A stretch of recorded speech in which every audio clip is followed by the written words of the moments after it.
La chronique du Smash, la sixième, et oui, déjà la sixième, avec un programme assez dense et des surprises. Aujourd'hui, on va vous parler de l'événement de la semaine, plutôt je vais te parler de l'événement de la semaine. L'événement de la semaine, c'est la sortie de la bande-annonce de Indiana Jones 5 avec aux commandes James Mangold qui tient les rênes, et pour Noël, c'est plutôt pas mal. James Mangold, grand réalisateur, qui nous a fait découvrir Sylvester Stallone dans un rôle plutôt dramatique dans Copland, qui a réalisé aussi Night and Day avec, comment il s'appelle déjà? Oui, Tom Cruise, et bien sûr Logan, Wolverine, très très réussi d'ailleurs Logan. Donc on va avoir Indiana Jones qui va être assez nerveux, et puis à mon avis très très surprenant. Deuxième événement de la semaine, la sortie prévue en diptyque l'année prochaine, en avril et en décembre, de Les Trois Mousquetaires, avec François Civil, Pio Marmaille, Romain Duris, Louis Garrel et ça y est, j'ai déjà chaud, Eva Green en Lady de Winter. Bien sûr, Lady de Winter. Donc ça, c'est pour l'événement de la semaine. Si, mais oui, il y a le film de la semaine, donc film culte. Ça, c'est une nouvelle petite rubrique. Je vous parle 2 minutes d'un film qui a marqué ma jeunesse et qui est cultissime. Le Pont de la rivière Kwai, film de 1957. 7 Oscars, pas mal. 7 Oscars, et là on a vraiment un film qui tient la route. 13 millions d'entrées en France, 13 millions, monstrueux, il y en a plus d'un qui aimerait faire la moitié. On a donc Le Pont de la rivière Kwai, sur une histoire basée sur des faits réels, en 1943, et puis on a surtout une distribution, on a Obi-Wan Kenobi, non mais, Sir Alec Guinness. Non, mais je sais pas. Donc c'était le rôle de sa vie avant de devenir Obi-Wan Kenobi. Donc film superbe, et puis voilà, ça sera tout pour le film. Il y aura d'autres choses à dire, mais plus tard. Passons tout de suite à la rubrique bande dessinée. Bande dessinée, je vous ai montré vite fait dans mon teasing. Ça, les amis, ça, mais c'est du bonheur en barre. C'est du bonheur. Conan, 10e tome aux éditions Panini, version couleur, superbe, avec Roy Thomas et John Buscema. Donc Roy Thomas, scénar, et John Buscema. Je vous parlerai après pourquoi vous mettez le titre des scénaristes dessus. Bref, c'est beau, c'est fort, c'est Conan. Ensuite, passons au Tim Burton français, Guillaume Bianco. Alors je vous en montre qu'un, mais Guillaume Bianco, non seulement c'est génial ce qu'il fait, mais en plus c'est drôle, c'est toujours surprenant, voilà, ça donne des choses comme ça. C'est vraiment très chouette. C'est une très belle pointure. Franchement, Guillaume Bianco, il n'y a rien à dire, c'est du bon boulot. J'ai rien de méchant ni de mauvais à dire. Pour terminer cette petite rubrique... Ah non, je vous laisse à la fin, tiens. On en parlera après.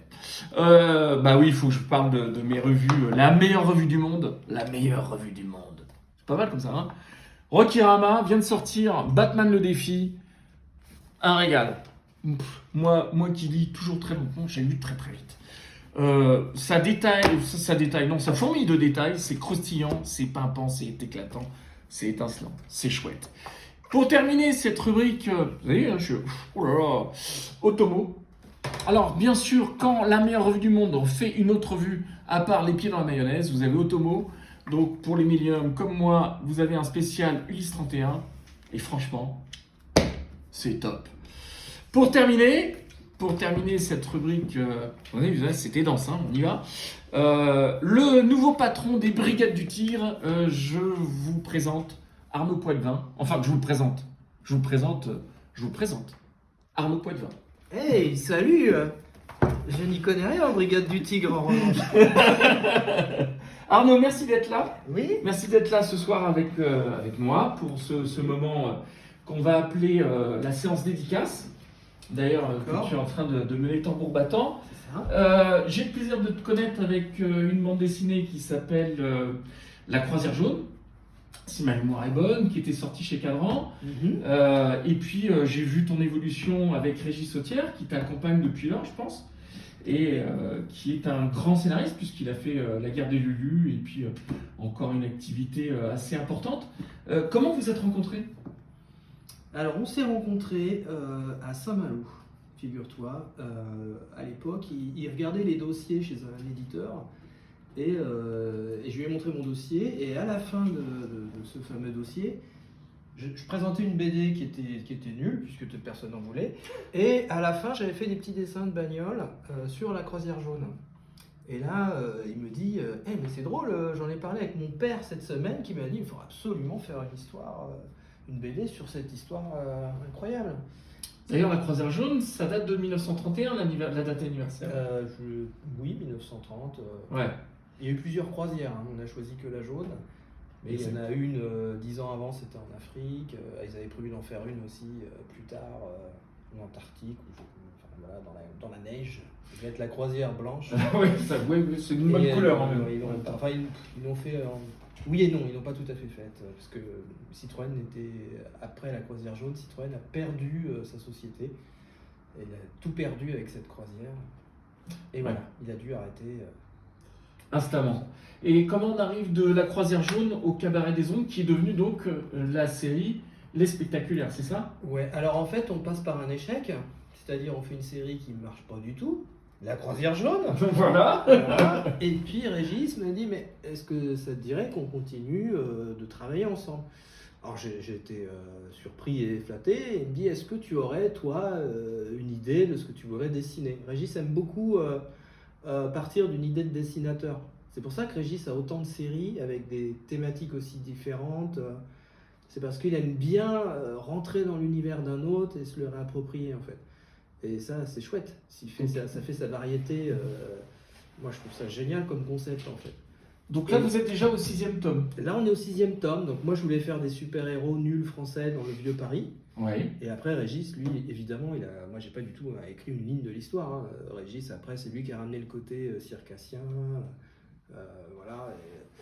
Moi, je voulais de l'humour. Hein. Tant qu'il y avait de l'humour, j'étais content.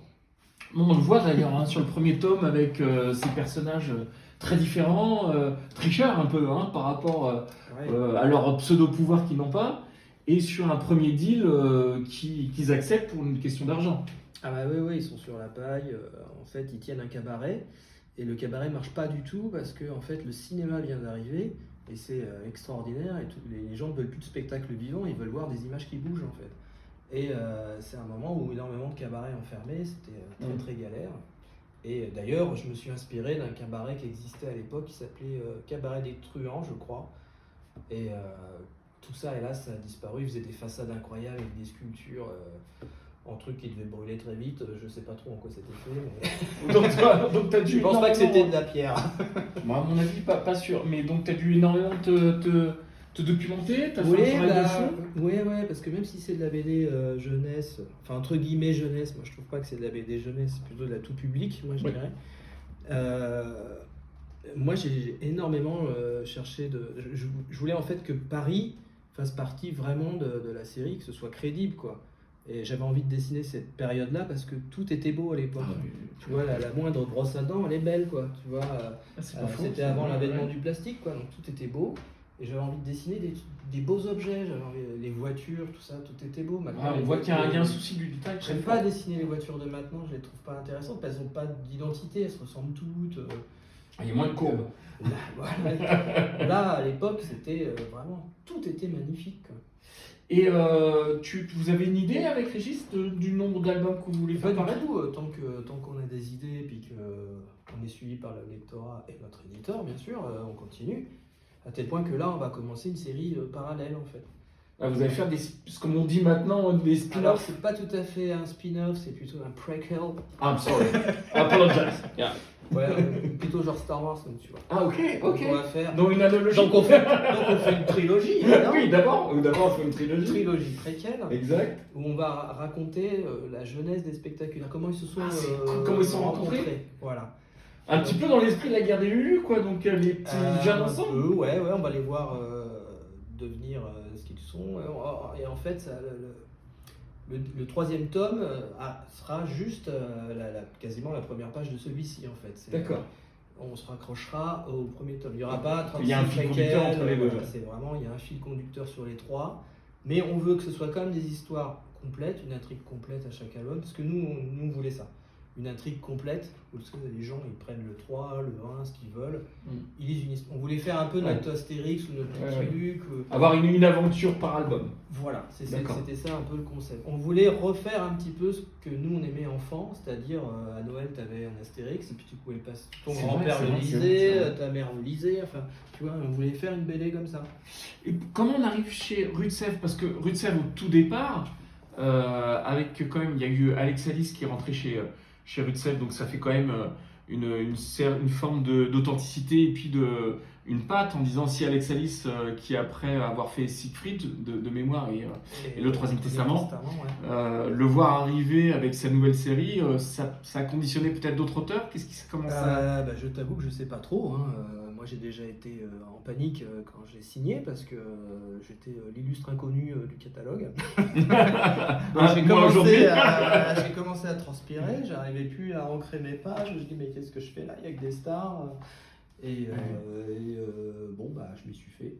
Ça y est, t'as fait ta place chez des spectaculaires. Et voilà, les spectaculaires maintenant. Là ils vont fêter leurs 10 ans l'année prochaine, rue de Seine. Donc il va y avoir des événements, je crois. J'ai vu que tu étais assez fort dans le développement autour du cabaret des spectaculaires. Tu fais des petits goodies. J'en ai fait un petit peu. T'en as fait un petit peu, ouais. Oui, je fais ça à mes frais. Hein. Et pour faire un petit peu de visibilité. Tu peux nous parler de ton tirage noir et blanc?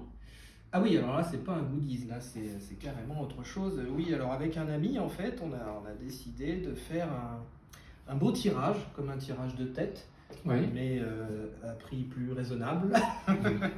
Voilà. Et donc, nous avons créé ce magnifique objet, voilà, que j'ai fait avec Éric Père, qui est lui qui a géré tout le façonnage. Enfin, voilà, et mon ami Cyril Benoît. Voilà, on a fait ça à nous trois. On a bien sûr demandé les autorisations à Rue de Sèvres, voilà, donc ça compte d'auteur. Voilà, il en reste quelques-uns. C'est ça ma question. Il n'en reste pas beaucoup. Pas beaucoup. Pas beaucoup parce que. Quel est le tirage? Je crois que c'était de mémoire. C'est pas 200 400. 400 pièces. 400. Bah, déjà sur la campagne Ulule, on en a vendu 320 déjà. Ouais. Donc on a arrondi à 400 et du coup il en reste peut-être 20. Ouais, donc il faut faire vite. Voilà. Les spectaculaires, c'est une très très bonne série. Alors ça regroupe les tomes 1 et 3. Alors oui, ça paraît bizarre comme ça. Pourquoi? Parce qu'en fait, ce sont deux histoires qui se passent à Paris. Et on s'est dit, on va faire un cycle Paris. Et c'est pour ça qu'on a mis les spectaculaires de Paname. Voilà. Et si, peut-être qu'on fera, certainement un jour, on fera les autres albums. On fera peut-être les spectaculaires en vadrouille, parce qu'un album sur deux, il quitte Paris. Il quitte Paris, absolument. On a appliqué ça à Astérix, comme ça marche pas mal. Bonne idée. Bonne idée. Tu as peut-être quelque chose à rajouter sur ta série spectaculaire, c'est-à-dire prochain album, l'apparition? J'ai fini cette semaine le nouveau tome, qui sera donc le tome 6, et qui aura pour thématique Jules Verne. Ah, chouette. Et tout l'album se passe à Amiens, puisque c'est l'album où ils se baladent. Donc ils vont aller à Amiens, sur les traces de Jules Verne, et il devrait sortir, je dirais mars, je sais pas trop encore tout à fait. Pour le printemps 2023. Oui, peut-être fin février, je sais pas trop en fait. D'accord. Voilà. Est-ce que tu vas avoir des personnages cachés de personnages connus? Il y en a un petit peu moins. Oui. Pas parce que je suis paresseux, hein, je suis un petit peu, c'est vrai, mais parce qu'il y a beaucoup de huis clos dans celui-là. D'accord. Alors c'est difficile de mettre des gens qui se baladent chez toi. En fait, tu te vois toi avec des gens que tu connais pas. Tiens, salut. J'ai pas pu en mettre autant qu'habituellement. J'ai mis des gens qui ont participé à la campagne Ulule. C'est chouette. Il y avait un pack où tu avais le droit à ta caricature dans l'album. Il y a 3 personnages dedans. Qui traversent dans la rue et qui sont des ululeurs. Des ululeurs. Voilà, c'est ça, je sais pas si c'est ça. Oui, disons ululeurs. Voilà, et puis à partir de la semaine prochaine, on va attaquer le premier tome de la jeunesse. Ah, c'est chouette, un beau projet. Oui, et je vais changer de dessin aussi. C'est-à-dire C'est-à-dire, je vais pas faire la même technique, parce que le format sera un petit peu plus petit. Ce sera pas la même maquette, ce sera un peu plus petit. Il y aura un petit peu moins de pages. Et pour faire des passerelles entre les deux séries, tu vois, si par exemple on veut faire un flashback, il faudrait qu'on ait 2 techniques un peu de dessin un peu différents, comme ça c'est encore plus tranchant. C'est un gros travail ça pour toi. Oui, mais c'est amusant parce que du coup je vais devoir chercher autre chose. Et ce qui est marrant, c'est dans ces métiers-là, c'est la recherche en fait. Hein. L'excitation elle est là. Après c'est plus besogneux. Hein. Ouais, mais ça fait partie du métier en même temps. Eh ben oui. Ça fait partie du métier. Et la recherche est vraiment très rigolote. Hein. Bah écoute, super. Écoute Arnaud, nous on a été ravis de te recevoir aujourd'hui. Oui. Merci. Alors, je pour tenais à ta dire que spontanéité. c'était aussi une surprise pour moi parce que je ne savais pas qu'on allait faire ça. Voilà. Ça aurait pu être un interrogatoire. C'est ça, donc la lampe. Voilà, mais bientôt, prochainement, un interrogatoire. Merci, marrant. merci d'être venu. Merci, Je te Richard. remercie beaucoup. Et avant, pour terminer cette page de la chronique du SMAJ, pensez aux sapeurs-pompiers.